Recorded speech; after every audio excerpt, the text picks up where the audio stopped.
for our top 25 slate over on Fantasy Sports Markets. And again, those games will tip off Saturday at noon Eastern, and they are up and ready to jump on in. So we'll go around the horn. We'll go Joe, James, and then Bird.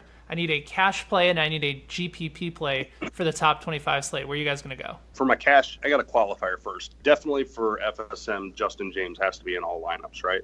The top 25 lineup against Nevada, who doesn't play a lot of defense, he has to be in. I don't know if he's going to be on traditional slates yet. I really like Admiral Schofield against Kentucky. Grant Williams is going to be the Wildcat focus. Schofield being a senior, playing his last game at Rupp. I think he's in a really good spot. As far as my GPP, give me Lamar Peters from Mississippi State. That's more for the SEC only slate, but Lamar Peters is someone who is in really good shooting form right now, top 50 in assist rate. I love it when good point guards are pushed into faster paced games. Definitely someone to target this week. Who do you have, James? Cash game, I like Edwards. I think another guy you could look at potentially that maybe doesn't get talked about very much is Reed from Clemson. He is remarkably consistent. He's not going to be a guy that maybe jumps out and gets you 40 or 50, but he's a guy that's always in that 30 range. GPP, mentioned him earlier too, but May from UNC, I think it's just a great opportunity for him, and I think he's somebody that could really come through and just have potentially his best game of the year. And then Bird, I'll wrap with you. Where are you going?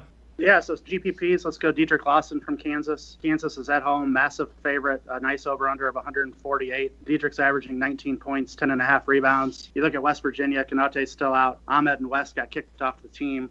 So that's 3 front court players that are gone for West Virginia. The only reason I say he's a GPP is there's a little bit of blowout risk there. And then for cash, I'm going to go out on a limb here. I'm going to take a pretty deep cut. Listeners, get your notepads ready. I'll give you 2. Zion Williamson and RJ Barrett. Not sure if you've heard of these guys. They played for Duke. We want to play them. Going to go out on a limb.